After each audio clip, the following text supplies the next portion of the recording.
Mirror Lake was still that night, so still. It looked like glass poured into the valley, untouched, sacred. The air clung with the weight of August heat, thick and unmoving. Even the trees seemed to sweat. Locals always said the lake changed. After dark, the water grew blacker. The wind spoke differently. Some called it superstition. Others just listened and kept their distance. But teenagers never listened long. Aiden Monroe and Lila Trent were last seen just after 8 p.m. Paddling away from the eastern dock in a rented green canoe. Aiden's easy laugh rang across the water as he pushed them into the mist. Lila waved at an older couple. On the shore, Mr. and Mrs. Kavanaugh, retired school teachers who knew all the town kids.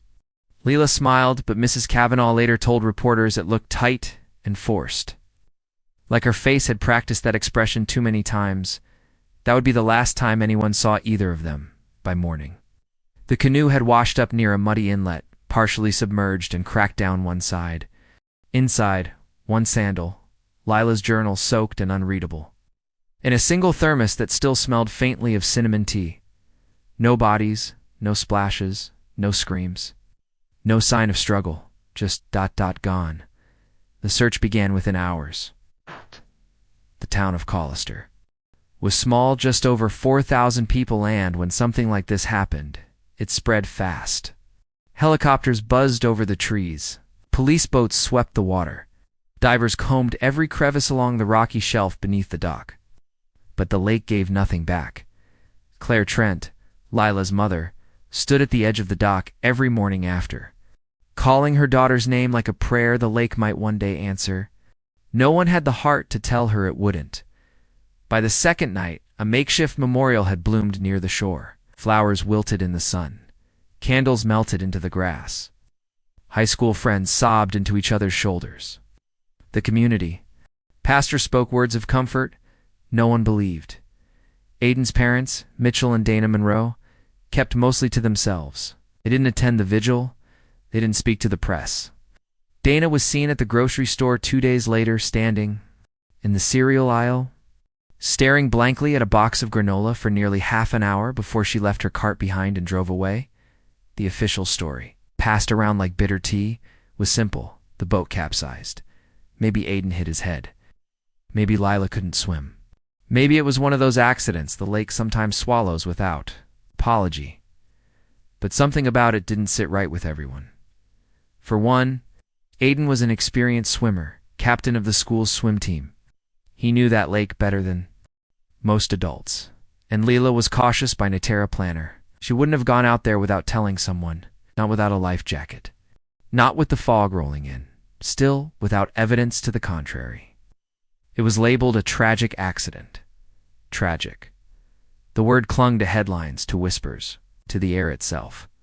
Until the third night, that's when Ranger Tom Bexley, 64, born and raised in Collister, noticed something strange while doing his nightly rounds. It was nearing midnight. The lake was ink under the moon, still as ever. But something flickered across the water's surface. A fire. A small one. Way out on the western shore, where the tree line thickened and no homes had stood for decades. It was where the old hunting trails used to run, where locals said bears nested and teenagers dared each other to go. Nobody camped there. There were no cabins, no power lines, no reason for anyone to be out there, but the fire was real, bright, controlled.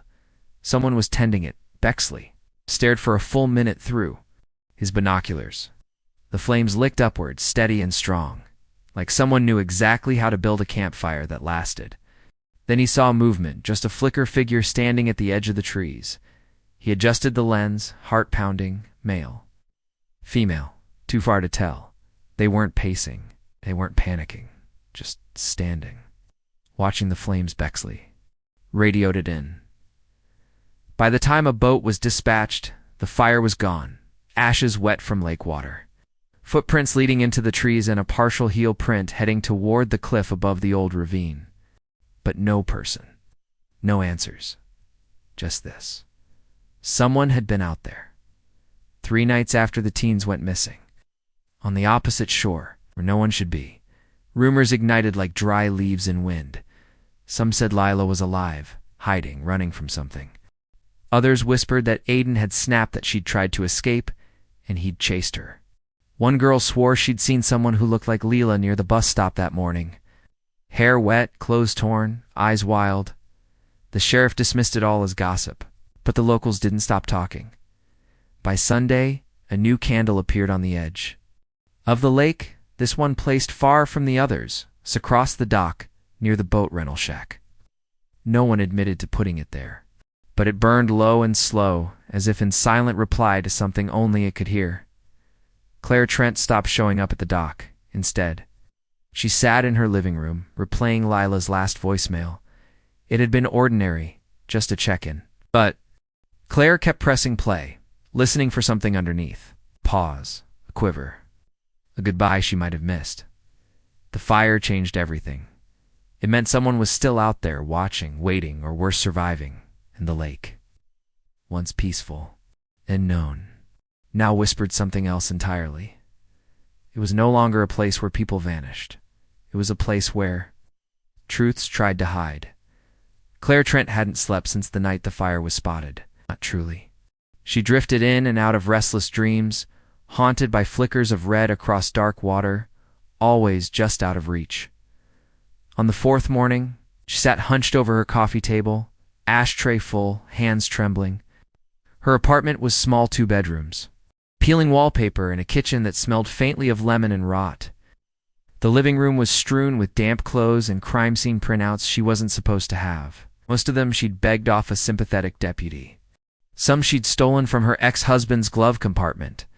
But it was the newest image she couldn't stop staring at, the blurry photo taken by Ranger Bexley just before the fire on the far side of the lake went out. It was pixelated. It zoomed in too far and swaying slightly as if the wind had nudged the lens. But there was no doubt what she saw. The figure stood in profile, barely more than a shadow against the trees. The body was thin. The head was slightly tilted, as if listening. And there, just faintly visible in the moonlight, was a sleeve dot, red dot, bright, unmistakable crimson. Claire's heart seized in her chest the first time she saw it, because Lila had owned that jacket. Claire had bought it for her last Christmas, a second-hand down puffer with a torn pocket and a zip that always stuck halfway up. It looks like something off a ski slope in 1986, Leela had teased, slipping it on anyway, and now it was here.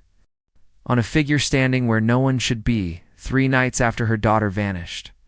Claire stared at the photo so long her eyes burned. Everyone kept telling her to accept it, that her daughter was likely dead, that the lake had swallowed her whole, that the water was too deep, the currents too deceptive, that it was over. But none of them knew what Claire knew.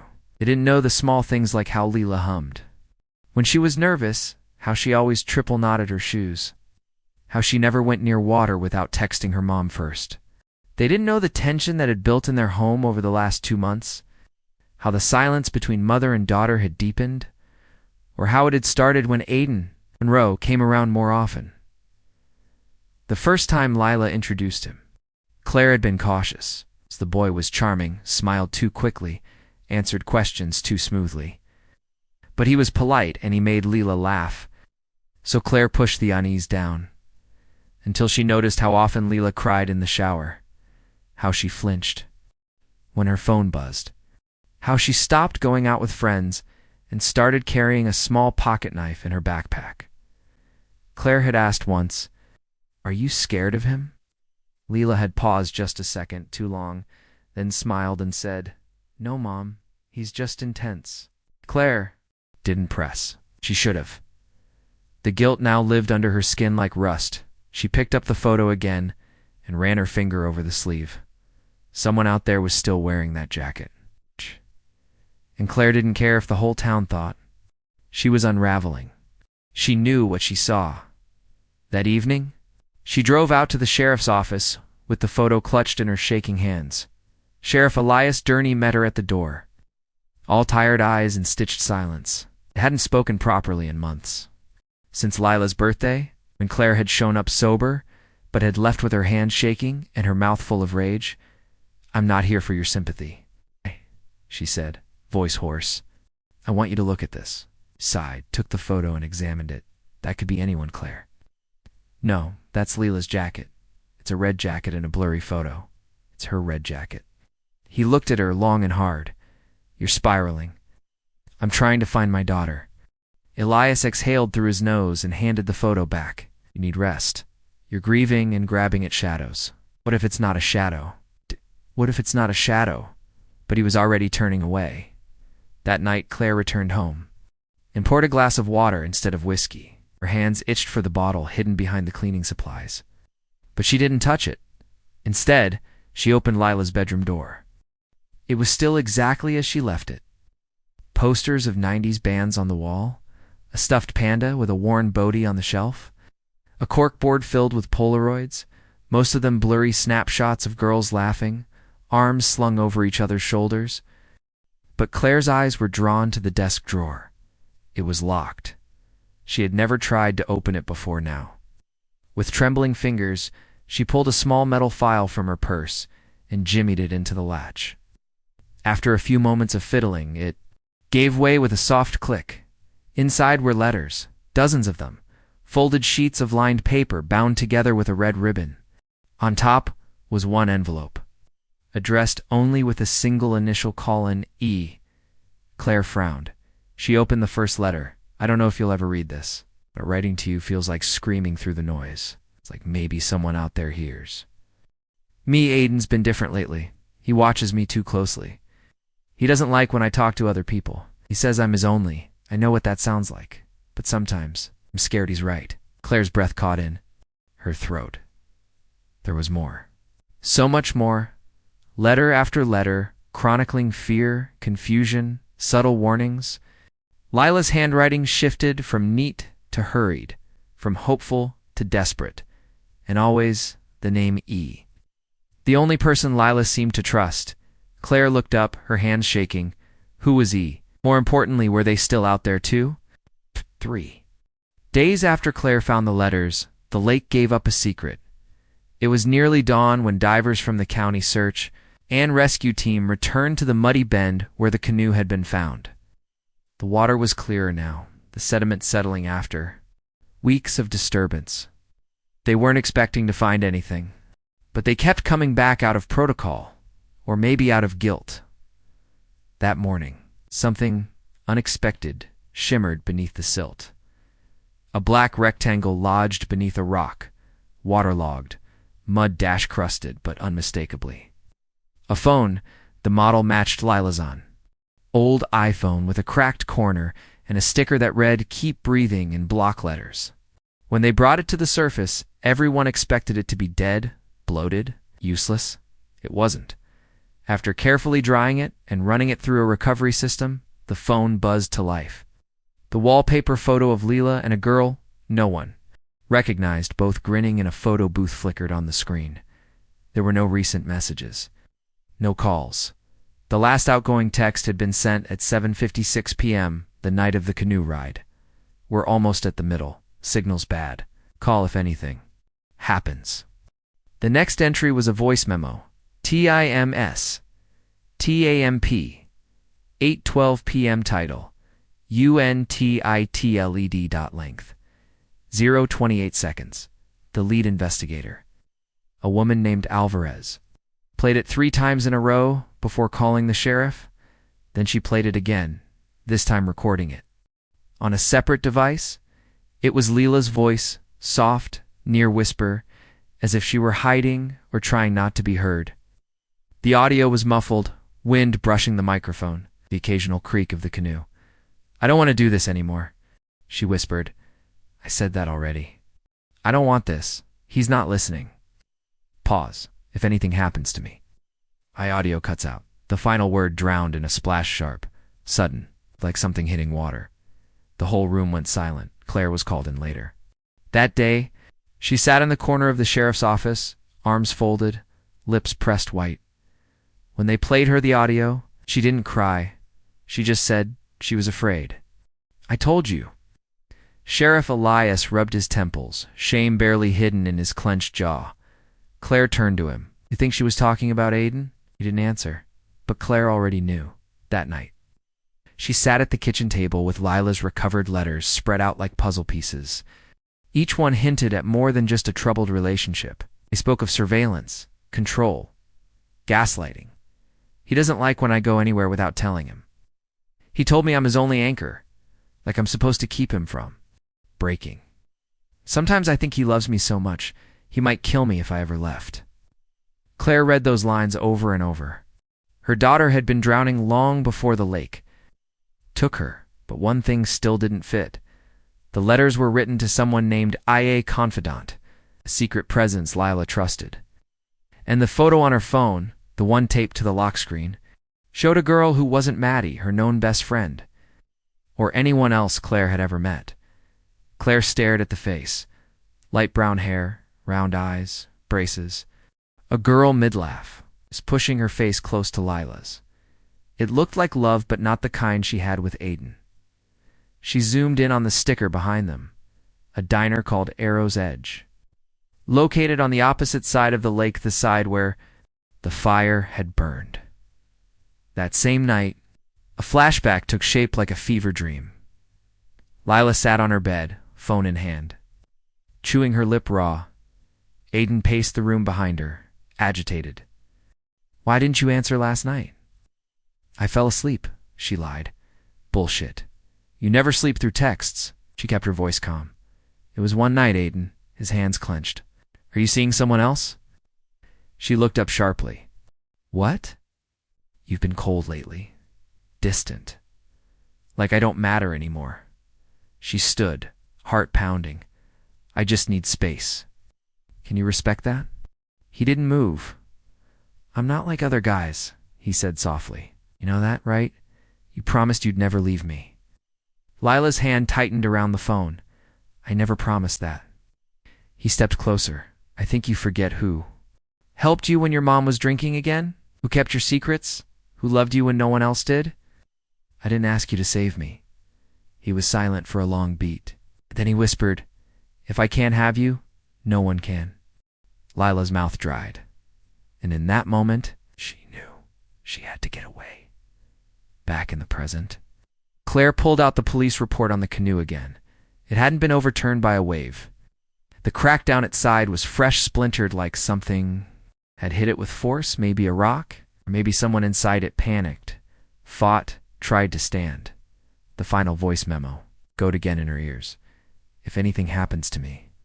Claire closed her eyes. She needed answers. And not from the sheriff. She drove to Arrow's Edge Diner the next morning. It was nearly empty, just a waitress wiping counters and a teenager behind the counter refilling salt shakers. Claire pointed. "To the photo on her phone? Do you know this girl?" The waitress squinted. "That's Eliza, I think. Used to come in with her mom." Claire froze. "Eliza?" "Yeah, disappeared a couple years ago. Real quiet girl. Oh. No one ever figured out what happened to her." Claire swallowed. The letters weren't just to a secret friend. They were to a ghost. Ranger. Mason Burke had been patrolling Mirror Lake for 32 years. He'd seen storms snap trees in half, kids vanish into thin air, and once a black bear wander into the Marina Snack Shack and eat 17 packs of powdered donuts. But this was different. The call had come just before dusk. A hiker reported smoke curling beyond the far western ridge, where there were no trails, no campsites, just dense forest and forgotten logging roads that hadn't seen boots in decades. Most people stayed away from that side of the lake. Out too. Many stories, too much rot. But Mason wasn't most people. He strapped on his pack and made the 3-mile trek alone, rifle slung across his shoulder, just in case. The air grew colder as he climbed. The sun fell behind the ridge like a coin sinking into water. By the time he saw the cabin, the light was nearly gone. It sat like a broken tooth among the trees, weather-worn, skeletal, sagging. Moss clung to its roof. One shutter dangled by a single rusted hinge. The place looked empty, abandoned, except a soft flickering glow pulsed from the window. Mason approached slowly, carefully. He didn't call out. Inside, through the dusty pane, he saw the flame of a candle still burning on a wooden table. No movement, no sound, that steady, unnatural glow in the silence of the woods. He unlatched the door and stepped inside. The smell hit him, first wet wood, old paper, and something metallic. The cabin had one room, a small cot in the corner. It's an empty backpack. A pile of twigs arranged in a near-perfect circle by the fireplace, and on the table, the candle, a faded purple bracelet, and a torn page from a journal, curled and stiff with what looked like dried blood. The bracelet was a simple beaded thing, the kind girls wore in middle school. But Mason's stomach dropped when he saw the small charm dangling from the knot, the letter L, carved into a blue plastic heart. Lila Trent. He scanned the room again. Still no movement. Whoever lit the candle was gone. Recently, the wax hadn't. Yet he pulled a glove from his coat and lifted the journal page. It was torn from the center of a composition notebook. Faint pink lines, slanted handwriting in blue ink. The words ran frantic, uneven. Keeps talking to someone who isn't there? Eliza told me to leave, but it's too late now. The boat wasn't meant to float. If you find this, don't come back here.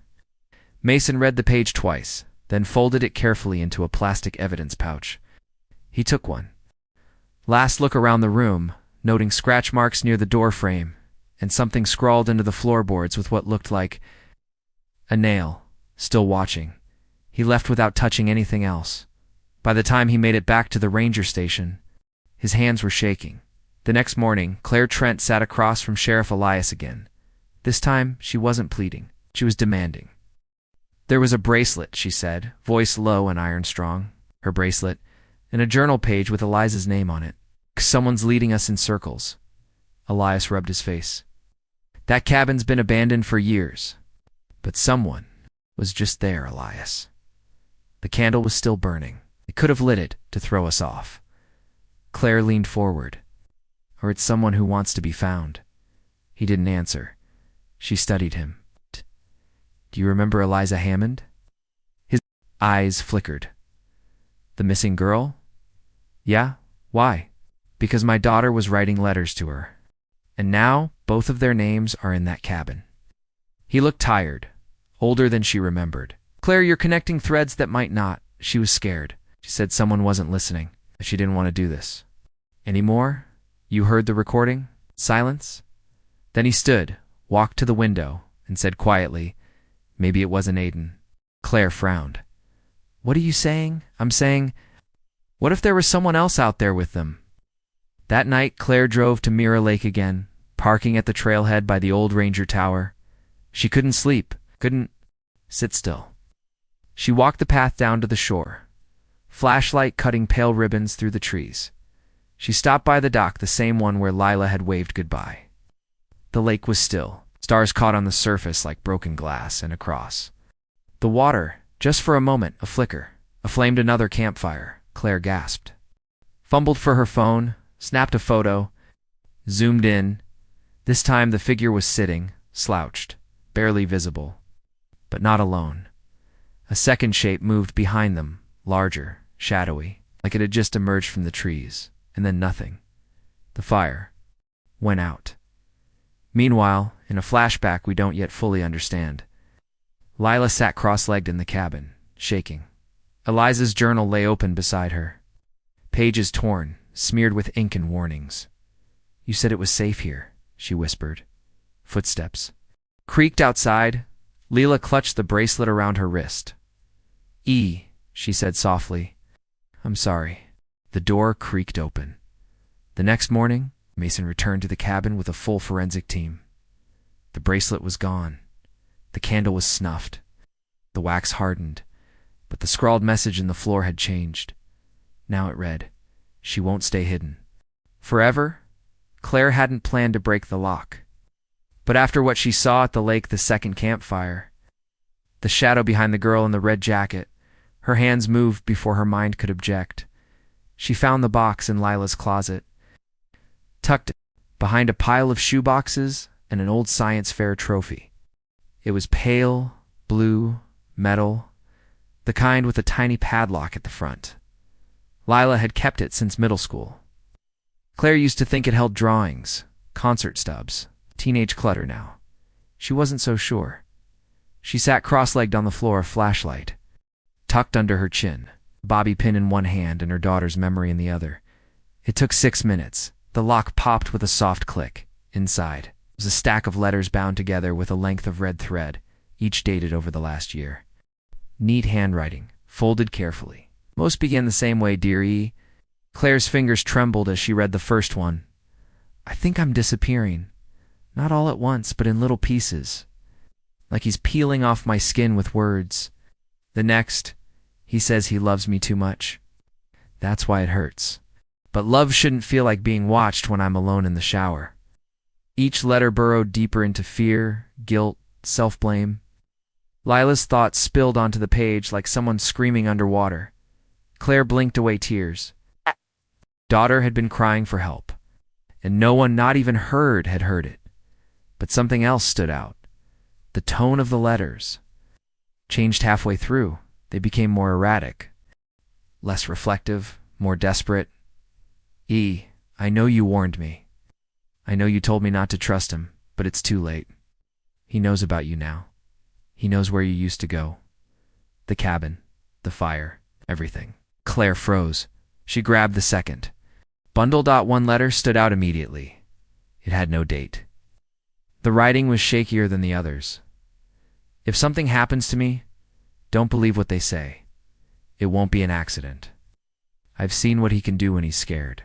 He'll blame it on the lake, or the cold, or anything else. But it won't be the truth." She pressed her fist to her mouth, and at the bottom of the page, written in capital letters, "He's not the only one lying." By sunrise, Claire was in her car, gripping the wheel so tightly her knuckles blanched. She drove straight to the sheriff's station. She didn't bother calling ahead. Elias Durney met her at the front desk. He was in uniform, but his hair was uncombed. His shirt was buttoned, wrong one too low. She dropped the letters on the counter like they were burning her hands. "Read them," she said. He stared. "I'm serious, Elias. You need to read." What she wrote: "These are from the box in her closet." She was terrified. Of Aiden. Of someone else. Elias picked up the top letter, skimmed a few lines, then stopped. He closed it, slowly. "Where did you get these? Does that matter?" He didn't answer. Instead, he took a deep breath and walked around the desk toward the hallway. "Come with me," he said, voice tight. They sat in his office, blinds drawn. Claire leaned forward. "You recognize the name E, don't you?" Elias didn't. Look at her, who was staring at the floor, rubbing his temple like the weight of something old was finally pressing down. "Eliza Hammond," Claire said softly. "She went missing 2 years ago. My daughter found her journals. She was writing to her like she was still alive." Elias looked up at that sharp alert. "How do you know about the journals?" "She told me in the letters." His face went blank. "That's not possible." "She wrote it down, Elias." He stood, pacing now. "Eliza's disappearance was complicated. We had no solid leads. She had a troubled home life. Her mother was unstable." "Sound familiar?" Claire asked bitterly. He winced. "I think she was hiding in the same place Lila went," Claire continued. "That cabin, same symbols, same patterns." Elias was silent. I think they both knew something about this town that someone didn't want them to say at last. He spoke. Quiet, controlled. "Claire, I need you to let this go." She blinked. "What?" "I'm serious. For your safety. There are things you don't understand. That's my daughter. You think I care about my safety?" Elias leaned over the desk, voice barely above a whisper. "If you keep pushing, someone's going to push back. Hard." Claire stared at him, and for the first time since they split, she saw fear in his eyes. Not fear for her, fear of what she'd found that night. Claire didn't go home. She parked outside the high school and stared at the building's dark windows. Something in her gut told her she'd missed something. She pulled out the letters again. "Read one line over and over. He knows where you used to go. The cabin, the fire, everything." What else had Eliza shown Leela, and who else knew? Meanwhile, back at the sheriff's office, Elias locked his office door and picked up his personal phone. He scrolled past dozens of contacts until he stopped at one marked only with an initial M. He stared at it for a moment, jaw tense, then pressed call. Yeah, low voice answered. She knows about the cabin, Elias said quietly. A pause. What else? She knows about Eliza. She's connecting the dots. Another pause. Then, it's time she stops. Elias swallowed hard. I didn't sign up for this. You already did. Click. The line went dead. It started with a sound. Not a loud one. Not the scream of shattering glass or the rattle of a window flung open. Now just the soft shuffle of something outside Claire's bedroom window. At 2:13 a.m., she sat up straight in bed, out pounding so hard it seemed to fill the silence. For a moment she told herself it was a raccoon, be a branch shifting in the wind. But she was already on her feet. Claire crept to the window and peeled back the curtain. Moonlight spilled over her small backyard, dull silver over mud and leaf. Her breath caught. There, near the edge of the garden, were footprints. Bare ones, deep and slick. She went out at dawn with a flashlight, inspecting them before the morning dew erased the evidence. The prints were small, too small to be a man's, but not a child's either. They led from the woods to the back porch, then stopped, abruptly as if whoever it was had disappeared into thin air, or had been watching. Claire didn't call the sheriff. She couldn't trust Elias, not anymore. Instead, she drove to the hardware store and bought new locks, motion lights, and pepper. Spray. She spent the afternoon installing them with trembling hands. At night, she lay awake staring at the ceiling, flinching at every creak. 3 nights later, she found the symbol. It was carved into the side of her tool shed, 3 jagged lines intersecting inside a crooked circle. She'd seen it before. In the margins of Lila's letters, on a page in Eliza Hammond's missing persons file. In the background of that blurred photo of the campfire, this wasn't paranoia. Someone wanted her attention. But were they warning her or trying to help? The town of Ashfern didn't believe in ghosts, but it believed in grief. And grief, when stretched thin enough, becomes suspicion. Leila Monroe's disappearance had entered its 4th week. The lake still gave nothing back. Search parties dwindled. Flyers tore at the edges, forgotten on telephone poles. Candlelight vigils blurred into memory. The town needed someone to blame, and Aiden's name was still on everyone's lips. He was the golden boy who went dark, until Maddie Lawrence returned. She stepped off the Greyhound bus, wearing sunglasses and an oversized sweatshirt, her auburn hair tied up in a messy bun. Jet-lagged but alert, the town barely recognized her after 10 months abroad, but Claire did. Maddie had been Lila's closest friend, practically sisters. Until the spring before she left, now she was back. And asking questions, Claire met her at the diner, a quiet booth by the window. Maddie didn't waste time. You found her letters? She asked. Claire nodded. She mentioned you in them. It's not by name, but I know it was you. Maddie lowered her voice. Did she mention Aiden? Almost every page. Maddie exhaled. I tried to warn her. But he had her so wrapped up in his drama, she didn't listen. Not until it got bad. How bad? Maddie hesitated. He was obsessed with control. Passwords, phone checks. She couldn't talk to any guy without him losing it, and that wasn't the worst of it. Claire leaned in. What was the cabin, Maddie said. He took her there, to isolate her. Said it was their secret place. But she told me she heard something out there. Saw someone watching from the woods. Claire's skin went cold. What do you mean, someone? She never said. Just called them E. Said they used to leave messages by the fire, carvings, like some kind of code. Claire pulled out her phone and showed Maddie the photo of the symbol on her shed. Maddie's expression darkened. That's it. It's what she saw in the woods. Do you know what it means? Maddie shook her head. No, but someone out there does, and they don't want you finding out. Later that night, Claire heard the click of a camera. She turned off her bedroom light and crouched by the window. Across the street, a figure ducked behind a parked car. She ran outside, heart pounding, but by the time she reached the sidewalk, the figure was gone. Only one thing remained, a folded piece of paper wedged in her mailbox. It read, "You're not crazy, but you're not safe either. Watch the water." Claire hadn't slept in 2 nights. She lay on the couch now, shotgun across her lap, listening. Every creak of the old wood, every gust of wind slapping the shutters made her jolt. On the second night after Maddie's return, something had shifted. She'd woken to find her front door slightly open, though she was sure she'd locked it. But it wasn't the door that unsettled her. It was the footprints. Heavy, muddy, human, leading to her door and away again. Claire stepped outside at dawn, his fingers trembling as she followed the trail around to the side of the house. There, carved crudely into the old wood of her shed, was a symbol she didn't recognize, a spiral with a line through it. Deep, jagged, and fresh. She didn't call the sheriff. She didn't trust him anymore. Instead, she drove to Maddie's house. The girl had returned from a summer program in Prague just days before.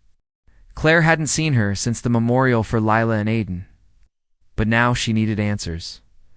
Maddie opened the door cautiously, her blonde hair pulled into a messy bun, face pale. "Claire," she said. "Surprised, what are you doing here?" "Need to talk," Claire said. Now, they sat in Maddie's kitchen, tea growing cold between them. "She never told me anything," Claire said, pulling one of Lila's letters from her pocket. "But you were her best friend. Did she ever mention someone named E?" Maddie's eyes flicked to the paper. "I know. I don't think so." Claire studied her. "Don't lie to me, Maddie." The girl's voice cracked. She was scared, okay? Of Aiden? Of ... other things? "I told her to talk to someone, but she didn't want to hurt him." Claire blinked. Why would telling the truth hurt him? Maddie didn't answer. She gripped her mug so tightly her knuckles turned white. That night, back at the house, Claire poured herself a cup of coffee and stood by the kitchen window. The wind blew harder than usual, pushing clouds across the moon. Then she saw it. Movement in the trees. She killed the lights, silhouetted in the dark. She watched as a figure stepped just into view. Not close, not far. Just enough for her, too. "See a red jacket?" A red jacket? She dropped the mug, shattered across the tile. When she rushed outside, heart racing, its flashlight beam slicing through the brush. No one was there. Just empty branches swinging slowly. Claire wasn't sure if she was losing her mind, or if someone wanted her to believe that the next day. Maddie showed up at the station. Alone, she asked to speak to the new Deputy Miller. Young, honest, and not part of whatever old secrets the town seemed to cradle. Claire, already there, listened from the hallway, hidden just out of view. Maddie spoke quietly, urgently. "There's something I didn't tell you." Miller leaned in. "Go on." "I was at the lake. The night before it happened, I went to meet Lila. She said she needed help."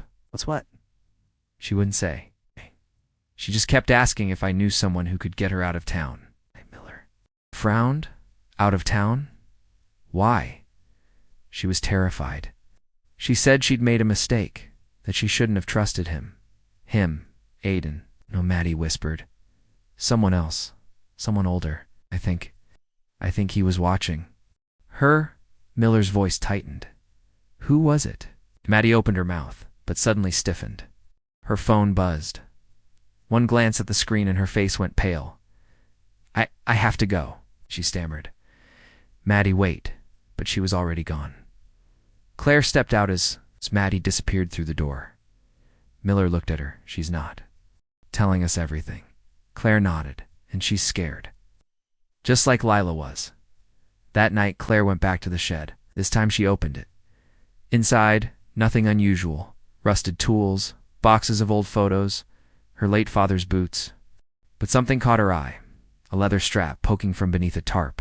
She pulled it free. A duffel bag. Inside, a hunting knife, a roll of duct tape. Claire's breath caught. She didn't recognize the number on the screen, but the last outgoing call was made 2 nights ago, to a blocked number. The same night the footprints appeared. Someone was watching her. And they wanted her to know it. Far across the lake, another campfire burned, just visible in the darkness. Still there, still waiting. The phone Claire found in the shed was old, with cracks spider-webbing the screen. She took it to Deputy Miller. The next morning, he powered it on in silence. jaw tightening as he scrolled through a few messages before stopping cold at one contact. The name jolted Claire. That's her Elisa. Miller nodded slowly, reading a final unsent message Lila had typed, but never sent. You were right. Doesn't let go. I should have listened sooner. She was trying to reach Eliza, Claire murmured. But Eliza's gone, isn't she? Miller exhaled and reached into a folder on his desk. There's something I haven't shown anyone. I wasn't sure it mattered. But maybe it does now. He laid out a yellowing flyer, its corners curled and faded. A missing person's notice. Printed 2 years ago, name, Eliza Granger, age, 17, last seen. Mirror Lake Trailhead status, unresolved, case closed, due to lack of evidence. Presumed runaway. Claire stared at the photo. A girl with dark curls, sharp eyes, and a crooked smile. It was familiar not in face, but in energy, in pain. No one ever told me another girl went missing, Claire said, voice tight. It didn't make headlines, Miller said bitterly. Family moved away. Local rumor called it a runaway. She wasn't from one of the right families. Claire's hands curled into fists. She was forgotten. She whispered later that evening. Claire drove to the high school, slipping into the dimly lit library as the janitor unlocked the doors for her. I don't know what you think you'll find, he said, shrugging, but no one uses the archives. They're collecting dust. Claire descended into the back stacks, pulling open a metal drawer labeled Lost Archive. She flipped through yellowed files and dusty notebooks until one caught her eye. A blue leather-bound journal, its corners worn down. The name inside was written in fading ink. Eliza Granger. Claire sat on the floor and opened it, fingers trembling. April 12. He followed me again after practice. I told the principal. He said I was imagining things. May 2nd. He touched my wrist when no one was looking. I pulled away. He smiled like it was a game. June 9th. I can't go to the police. They'll say I made it up, that I wanted the attention. June 30th. If someone ever finds this, please tell my sister I tried to speak up. Claire closed the book. Heart was pounding. Eliza hadn't run away. She'd been hunted. The next pages were letters, some addressed to no one, some signed L. Claire flipped to the last one. Eliza, I don't know who you were, but I know your fear. I feel it. See. The same smile on his face, the way he watches when he thinks no one notices. I'll find a way out, even if it means disappearing. Claire's vision blurred. Her daughter had discovered Eliza's journal, and instead of running to her mother, she'd carried this secret, this weight. Alone, she took the journal to Miller, who scanned it quickly, his expression darkening. This was buried, he muttered. Why? Claire stared at him. Because someone in this town made sure of it. Miller looked up. We need to find out who had access to these archives. And who knew both girls. Claire already had a name on her tongue. One she hadn't dared say aloud. Aiden's father, Charles Monroe. He'd been on the school board, a generous donor, and a close friend of the former principal. Later that night, Claire visited Lila's grave. The air was still, the grass damp. Under her knees, she didn't speak at first, only set down the journal beside the headstone. I'm so sorry, she whispered. You were trying to save someone you never met. You saw a fire burning in the dark and tried to light a match of your own. She looked out over Mirror Lake, its waters unmoving in the moonlight. But someone was watching. Someone didn't want that match to catch. Suddenly, Claire's phone buzzed. A message. Blocked number. She found the journal. Time to finish what she started. Claire's blood ran cold. She looked up and saw movement at the edge of the trees. A red flare, a flash of light, then darkness again. She backed away from the grave, heart hammering. Someone was still out there. Someone who had known Eliza. Someone who had watched Lila. Someone who was watching her now, back at home. She locked every door and window. She sat with the journal clutched in her hands, waiting for dawn, because now she knew the truth. Lila hadn't just been afraid of Aiden, she'd been afraid of history repeating, afraid that Eliza's fate would become her own. and now it might become Claire's too. They found her by accident. Two hikers locals. Teenage brothers cutting through a deer path that twisted near the north shore. One of them screamed when they saw her barefoot, soaked, crouched behind a log. Her face was filthy, eyes wide with a terror too old for her 17 years. Maddie Trent. Alive, she didn't speak for hours.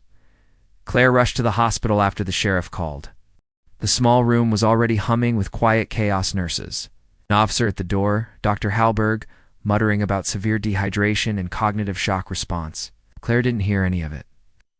All she saw was Maddie curled under a gray blanket, lips trembling, hair matted with leaves. "Maddie," she whispered. The girl flinched later when they were alone. Claire sat beside her. A soft rain tapped against the window pane. Maddie wouldn't meet her eyes. "I know," Claire said, voice low. "You were there, weren't you, that night? You saw what happened." Maddie's throat moved like she was swallowing glass. Then finally she nodded. "He didn't drown," she said, barely audible. "Aiden didn't drown." Claire leaned in, heart hammering. I saw him grab her. Leela." He pulled her under. Maddie's hands began to shake. She fought him. She screamed. I tried to get to them, but I froze. And then, ... She trailed off. Her eyes, glassy with tears, flicked toward the door. There was someone else. Claire felt her blood. Still? Who? Maddie didn't speak. She reached for the cup of water on the side table, her fingers trembling too hard to grip it. Claire helped her. Then she whispered, "He wore a jacket. Sheriff's jacket. I saw the patch." Claire's heart dropped. "No, that can't be." Maddie looked up. "I saw it." The next few hours moved like a slow-motion nightmare. Stepped out of the room and collapsed into a chair in the hallway. She was shaking. The sheriff, Rex. Dan. He had warned her to stop. He had shut down every lead. It dismissed Eliza's case, buried it. Claire remembered the flicker in his eyes when she brought up the letters, the way his hands twitched when she said Lila was writing to a ghost. Now she understood. He wasn't just covering something up. He was part of it. Across the lake, the fire site had been disturbed. That morning, the rangers returned to find new footprints, slightly smaller, like someone else had returned in the night, maybe looking for something, or burying it deeper. And then, late that evening, Claire received a message. Unmarked envelope slid under her motel door. Inside was a single photograph. It showed the sheriff's patrol truck parked deep in the trees, headlights off.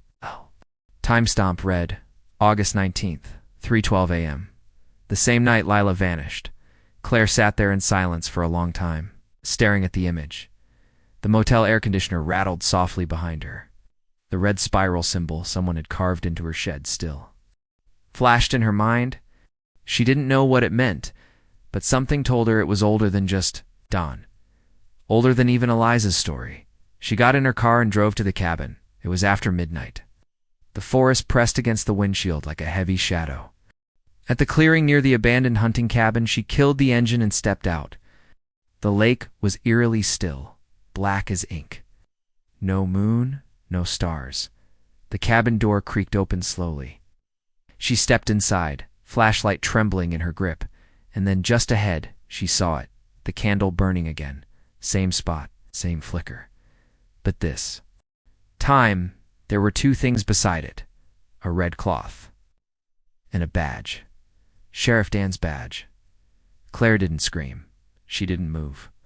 She just stood, watching the wax drip, trying to breathe. Outside, a twig snapped. She turned to fast flashlight. Beams slashing across the walls, the empty corners. She whispered Lila's name, then Eliza's, then Maddie's. But the only answer was the soft hiss of the candle, somewhere out in the dark. Someone was watching her again. The morning was thick with smoke. A brush fire, they said, small, contained.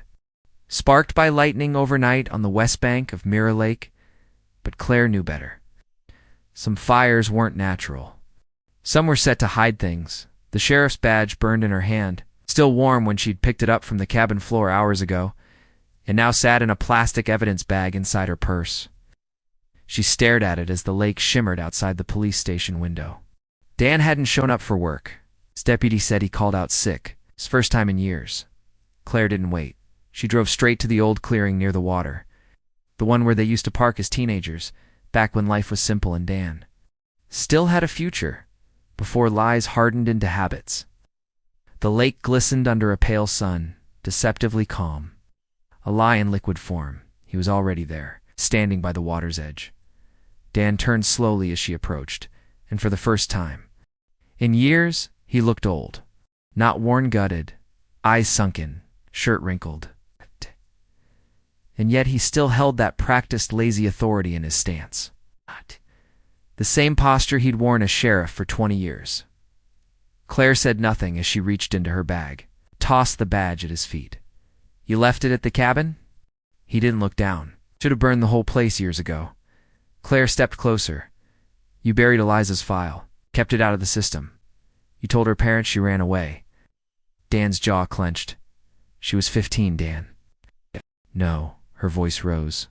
"And Lila, my daughter, she was trying to warn someone about what happened to Eliza. She found those journals. She wrote those letters. And you told me to drop it, 'cause you knew." Silence. It's just the soft lap of water against the shore. He finally spoke. "I didn't kill them. I didn't say you did. But you think I helped someone who—" "Did he look away?" "You're not wrong." Claire took a shaky breath. "Tell me everything." Dan swallowed hard. "Liza came to me 2 years ago. Said she was scared of someone. Wouldn't say who. Said there were ... signs. Something she found behind the school gym symbols, a spiral like the one on your shed." Claire froze. She disappeared a week later. "I found her journal in the woods. I kept it. I burned it later." He paused, eyes far away. "Thought I was protecting her family. Didn't want them thinking she was part of something ... sick. And now, finally met her gaze. Now I think it's bigger than just Eliza or Lila. I think someone's been doing this a long time." Claire stepped back, disgust rising in her throat. "You could have stopped it, I know," he said. "But I didn't, and now I can't." A shout echoed from across the lake. Then the blare of sirens. Something had been found. Claire and Dan reached the opposite shore in minutes. Deputies waved them through crime tape strung loosely along the water's edge. A ranger stood knee-deep in mud near the reeds, holding up a limp blue tarp underneath. Body swollen, pale, shot once in the chest. Aiden Monroe, his face barely recognizable. But the necklace a jagged shark tooth confirmed it. Claire staggered back. Dan caught her instinctively, then let go. "How long has he been down there?" Claire asked. The ranger answered, 3, maybe 4 days. Shallow grave under the silt. Heavy rain probably shifted it up so he hadn't drowned. He'd been shot. Hidden, the question wasn't just who killed Aiden, it was why. Don radioed for backup. Maddie, still recovering at the hospital, would need to see a therapist again. But Claire's mind was already sprinting past the crime scene, past the tears and tape and theories. She remembered Lila's final letters. One line came crashing back like a wave. "He made me promise not to tell, but I wrote it down anyway. If anything happens, find the one who wears red. Red dot, not the jacket, not the spiral, something or someone else." That night, unable to sleep, Claire walked to the lake alone. Fog floated like breath across the surface. She lit a candle at the old cabin, like Lila had done, like Eliza, maybe. She waited, watching. The flame flicker, and then she saw it. Across the water, on the far side, the faint glow of another fire. Not embers. A flame. Deliberate. Someone was still out there, watching. Waiting ashes didn't lie. This fire wasn't finished. The rain was falling sideways that night. Not a gentle drizzle, but a cold, slanting curtain that turned the trees into shadows and soaked the forest floor. In the flickering glow of the campfire, Lila's hands trembled not from the cold, but from the weight of what she was about to. She had waited for the right moment. Planned everything. The signal to Maddie, the packed bag stashed under the canoe dock, the journal page left behind like a breadcrumb. She was going to leave him. This time, for good. But Aiden was watching her more closely than she thought. "I read it," he said quietly, voice like ice cracking underfoot. The letter to E. Lila froze. The air seemed to disappear from her lungs. She turned slowly to face him. He stood at the edge of the firelight, hair plastered to his forehead, shirt soaked and clinging to his frame. His eyes were wild. "I wasn't supposed to find it, right? That page you tore out and tucked in your jacket? But I did." He stepped closer. "You were going to leave me," was Lila said, steadying her voice, "and you can't stop me." Aiden let out a bitter laugh. "You think Maddie can protect you? That she knows you better than I do? You think she cares? She cares more than you ever did." Wrong answer. He lunged. Lila screamed, stumbling back over a log. His hands found her shoulders, shoving her hard into the mud. Pain shot up her spine, but she didn't stop fighting. She kicked, clawed, bit. The storm howled above them, thunder like a war drum. "You're not leaving me," Aiden snarled. "Not after everything I gave you." "You didn't give me anything," she gasped. "You took everything." He raised a fist. A crack sharp and final split the air. Aiden crumpled. Behind him stood Maddie, shaking, both hands wrapped around the old hunting rifle she'd found in the cabin. Silence. Only the storm remained. Claire sat in the hospital parking lot, fingers gripping the steering wheel like a lifeline. Maddie had finally told her everything, and it had broken her. She'd listened in silence, no judgment. Just the hollow ache of knowing her daughter's final minutes were not peaceful. That love had twisted into terror. The girl Claire used to babysit had been forced to kill. "Where's the gun now?" Claire had asked, her voice barely audible. Maddie had wiped her eyes. "Gone. I buried it." Now Claire sat beneath the street lamp glow, eyes burning. She'd gone to the police once before, trusted them to do what was right, and they'd failed her. Failed Eliza, failed Lila. She couldn't do that again. The decision didn't come all at once. It built like a slow tide. Rising, inevitable, she drove to the cabin one last time. The wind whispered through the trees as she buried the sheriff's badge. The blood-stained bracelet and what remained of Lila's final journal pages in a metal box beneath the floorboards. Not hidden, but not forgotten. If someone ever needed the truth, they'd find it. But the law wouldn't get the chance to twist it. Claire returned to town before dawn. Maddie was sleeping at her house now, save for the first time in days. Claire stood at the girl's bedroom door for a long time, just watching. Maddie stirred, eyes blinking open. "Is it over?" Claire nodded. "For now, I'll pause." "Do you hate me?" The question shattered her. "No," Claire said. "You saved her. You saved my daughter." Tears slid down Maddie's cheeks, but she turned away, curling into the blanket. Claire stepped back, closed the door, and sat on the floor in the hallway, knees drawn to her chest. Justice doesn't always come in a courtroom. Sometimes it comes in the quiet, in the sacrifice of silence, in choosing not to destroy another life, even when rage demands it. But the price was steep. 2 days later, the town gathered for a memorial service at the edge of Mirror Lake. They lit lanterns, one for each of the missing, the gone, the broken. Claire stood in the crowd, her hand clasping Maddie's. No one questioned her presence. No one asked about the rumors. The town, once buzzing with speculation, had grown weary of mystery. They wanted peace. Even if it came draped in fog, the sheriff didn't show up. His resignation letter arrived the next morning, slipped under the courthouse door. No forwarding address, just a note attached. Some ghosts don't haunt. 8. Warn. Claire burned it without reading further. As the lanterns floated across the lake that night, Claire whispered a promise to the wind. "You weren't alone, Lila. You fought back. You made it matter." Then she turned and walked away from the water, never once looking back, because she knew beneath the lake, beneath the lies, some truth still waited to rise, and when they did, she would be ready. It had been 6 months since the lake gave back its secrets. 6 months since Claire stood at its muddy edge and whispered her daughter's name into the trees. 6 months since Maddie had broken down on her living room floor, shaking and pale, telling Claire what no mother ever wants to hear, how her daughter died fighting. Now, the lake was quiet again. Autumn had laid its golden fingers across the forest. Leaves turned amber and copper, falling like slow rain onto the trail. The water shimmered in the fading light, its surface still and unbothered, as if the storm that once tore through it had never happened. But Claire remembered. She came alone.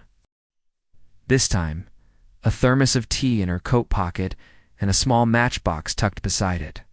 She walked past the rotted dock where the canoe once sat, past the overgrown trail leading to the old hunting cabin now nailed shut, past the burnt patch of earth that still bore faint black scars. Here, this was where it had happened, where Lila had screamed, where Maddie had fired the gun, where a lie had begun to rot in the soil.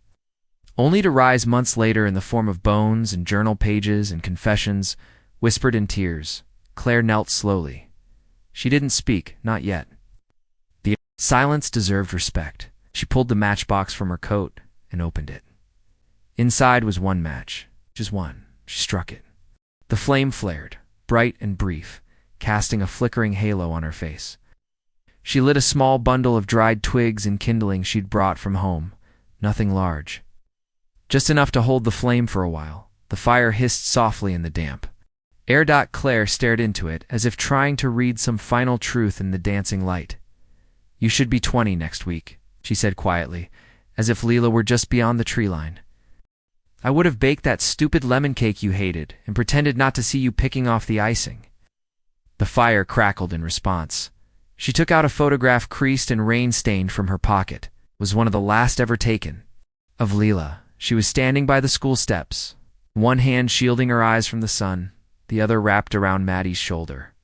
Both girls were laughing. Neither had any idea what was coming. Claire held the photo over the fire. Her fingers shook. But she didn't let go. Instead, she folded it back into her pocket. Some things weren't meant to burn. She sipped her tea and stared at the flames. Time passed. The sky dimmed. Shadows grew longer, stretching like fingers across the clearing. And still, the campfire burned. Across town, life had moved on. The sheriff's replacement, young, nervous, painfully honest, had reopened Eliza's case with quiet determination. Maddie had left for college in Vermont, but still called Claire every Sunday night. No one asked where the gun went. No one dug too deep. Some truths had surfaced. Others were allowed to sink. People whispered, of course. About Claire, about that night, about what Maddie had done. But the town, as always, had an odd talent for forgetting what it didn't want to remember. It let ghosts drift quietly. As long as they didn't scream, the fire began to die.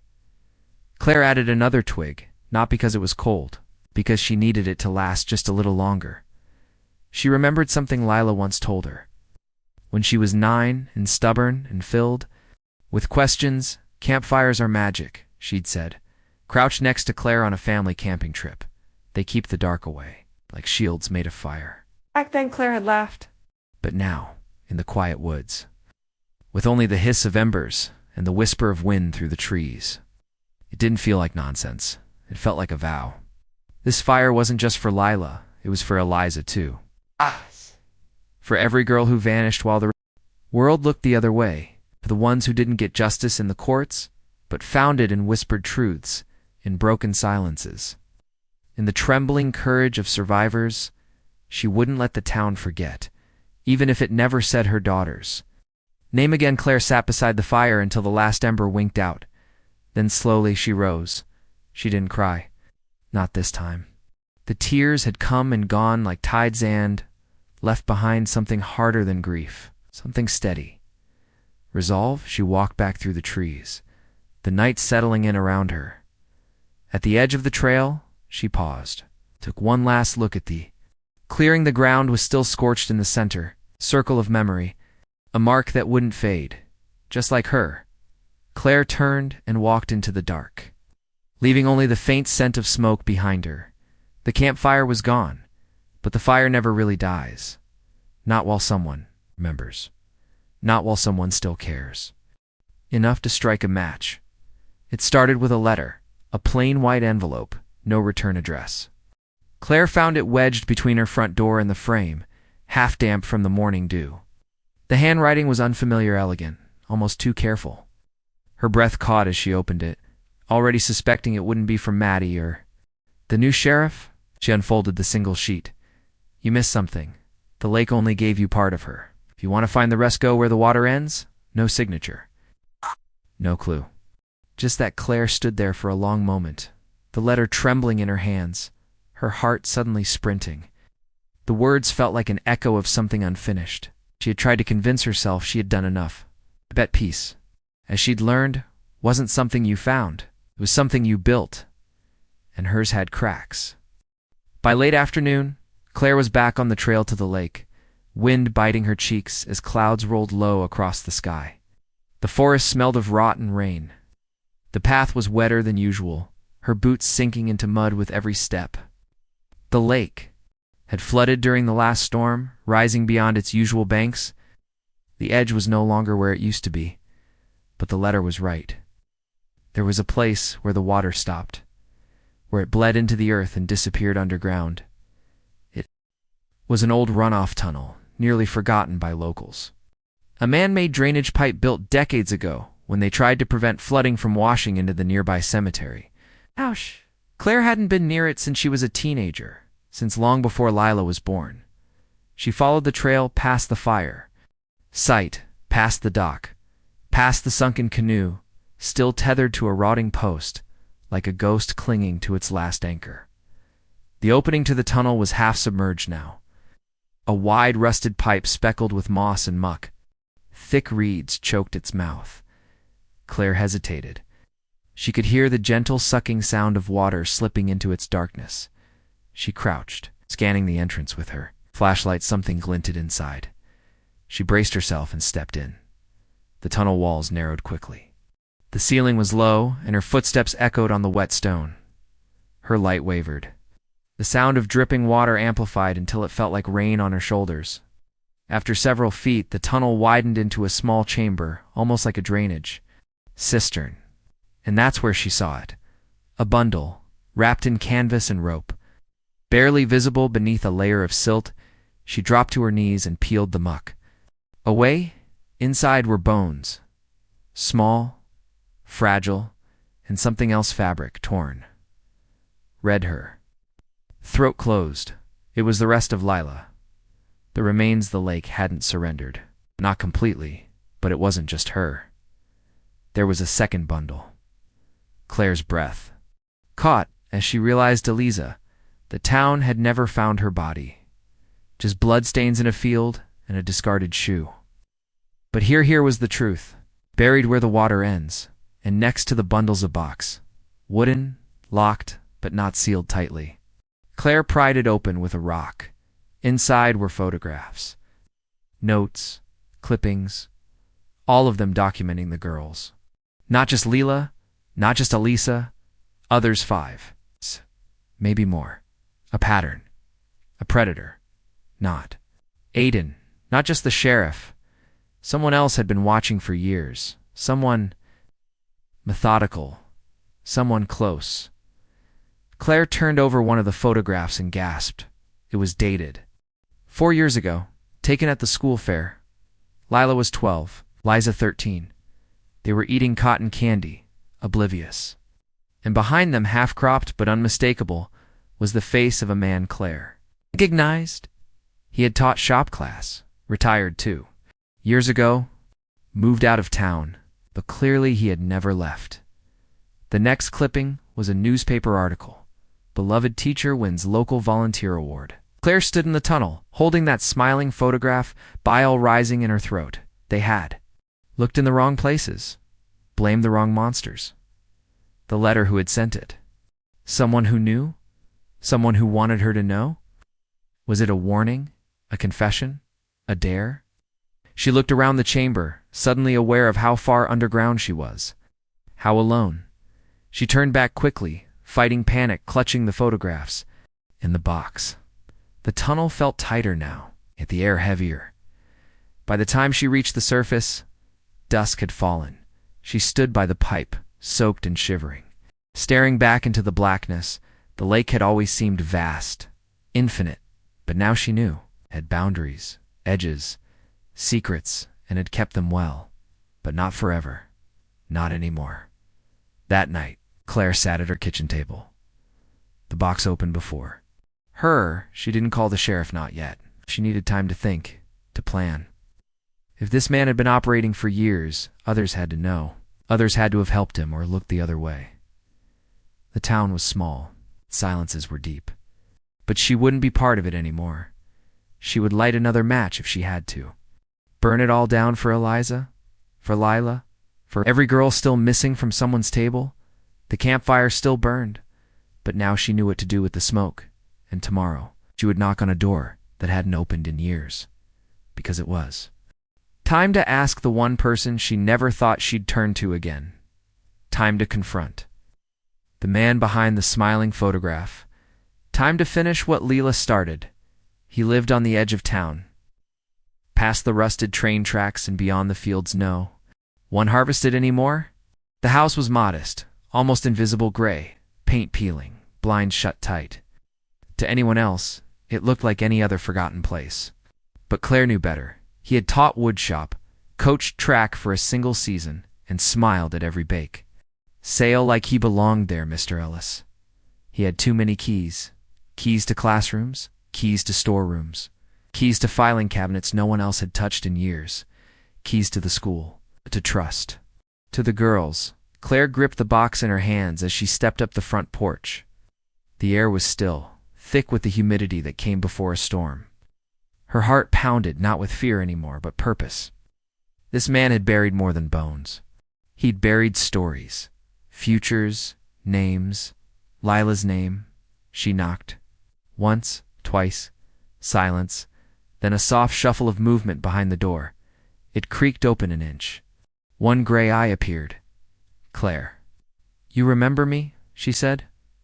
"I remember everyone." His voice was calm, pleasant. "But I haven't seen you since the bake sale. Lila made those lemon bars, remember?" Claire's jaw clenched. "Open the door," he paused. Then, surprisingly, he did. The scent hit her first. Damp wood, mothballs, something else metallic and stale. Inside, the walls were lined with books, photos, and old trophies, so ordinary, so carefully curated. "Came to return something," Claire said. She placed the box on the table in front of him. "Open." One photograph fluttered out. Eliza's face stared back up. He didn't move. Claire waited. Finally, his eyes flicked down, then back up to her. He smiled, tired, soft, almost rehearsed. "You've gone digging," he said. "You left that letter on my door." He didn't deny it. "You wanted me to find them?" He nodded. "Why?" He leaned back in the chair. "Because I can't carry it anymore. Because no one ever listened. Not when I tried the right way. Not when I filed the reports. Not when I warned the sheriff." Claire froze. "You're saying you've tried to stop it?" "I tried to stop him," he whispered, "Sheriff Darrow." Ellis's eyes glistened. "He ran it. I kept the evidence, thinking. Maybe one day someone braver than me would come along. Like you, I left the letters, the photos. I left the box in the tunnel after Maddie told me what really happened. I couldn't protect Eliza, or Leela, but I could help end it." Claire stared at him, unsure whether to cry or scream. "You were complicit," she said coldly. "You knew." "I was terrified." "You had keys." He nodded. "I kept them, hoping one day I could unlock something better."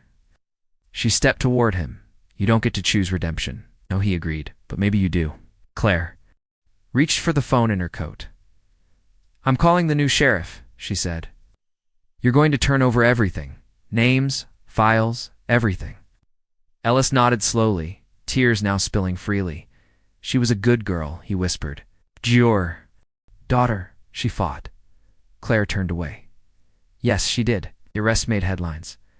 The town, already fractured by the revelations about Aiden and the previous sheriff, recoiled again as the story unfolded.